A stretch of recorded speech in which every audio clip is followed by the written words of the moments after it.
Good morning students. आज हम सूर्यकांत त्रिपाठी निराला जी की कविता उत्साह को पढ़ेंगे। उत्साह नामक कविता निराला जी की सुप्रसिद्ध छायावादी रचना है, जिसके माध्यम से कवि ने बादलों को क्रांति का दूत मानकर उनका आह्वान किया है। वे चाहते हैं कि बादल अपने पूरे उत्साह के साथ आसमान में छा जाएं और घोर गर्जन तर्जन करते हुए लोगों के सोए मन में क्रांति की ज्वाला उत्पन्न कर दें।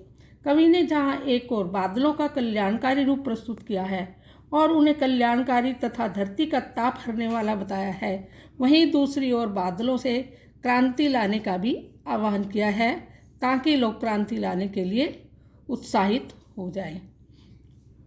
बादल गरजो प्रस्तुत पद्यांश में महाकवि सूर्यकांत त्रिपाठी निराला द्वारा बादलों का आह्वान करते हुए बादलों को क्रांति का सूत्रधार मानकर उन्हें अपना पौरुष दिखाने की कामना करते हुए कहते हैं।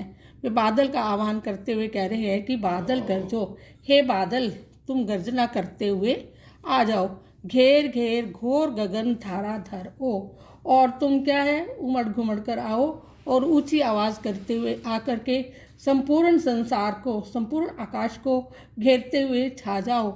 ललित ललित काले घुंघराले, तुम बहुत ही सुंदर हो और काले, जैसे काले रंग वाले और घुमावदार हो। जैसे बच्चों के बाल काले घुंघराले और आकर्षक होते हैं, वैसे ही तुम चित्त आकर्षक हो।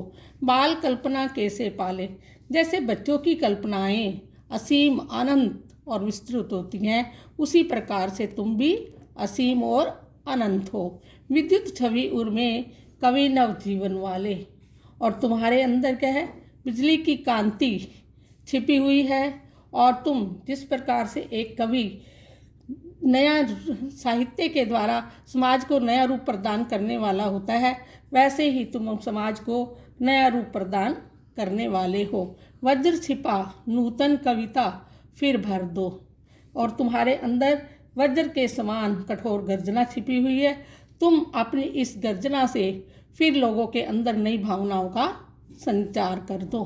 बादल गरजो, हे बादल गर्जना करके तुम इस संसार में आ जाओ। तो यहाँ बादल को गर्जन करने के लिए कवि ने उसका आह्वान किया है। तो कवि ने यहाँ पर मनुष्य को बादल की इच्छा पूर्ण करने वाला कहने के साथ साथ उन्हें नया जीवन प्रदान करने वाला भी बताया है। विकल विकल उन्मन थे उन्मन, तो यहाँ कवि ने बादलों को नई कल्पना और नए विकल्प क्रांति चेतना संभव करने वाला बताते हुए कहा है कि क्या, संसार के सभी लोग, विश्व के निदाग के सकल जन, जब सभी लोग गर्मी से और सांसारिक कष्टों से पीड़ित थे, उस समय जो है बादल आने के लिए व्याकुल थे और लोगों के निराशित मन में उत्साह का संचार करने वाले थे।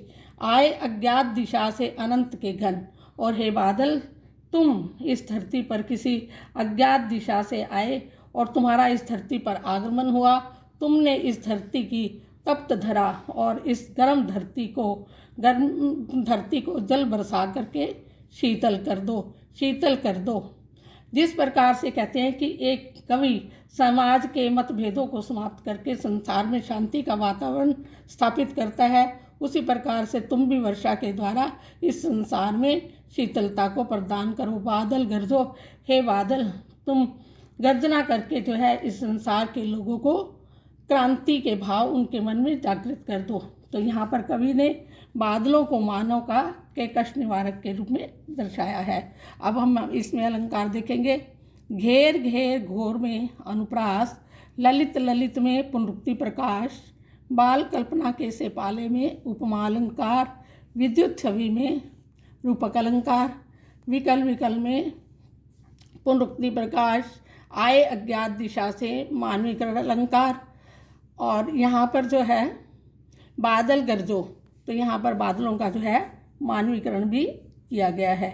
इसमें बच्चों संबोधन शैली का प्रयोग है और वीर रस का प्रयोग है, ओज गुण है, काव्य का स्वर बड़ा ओजस्वी है, शब्द चयन बड़ा सार्थक सटीक है, संस्कृत निशब्दावली का भी प्रयोग किया गया है।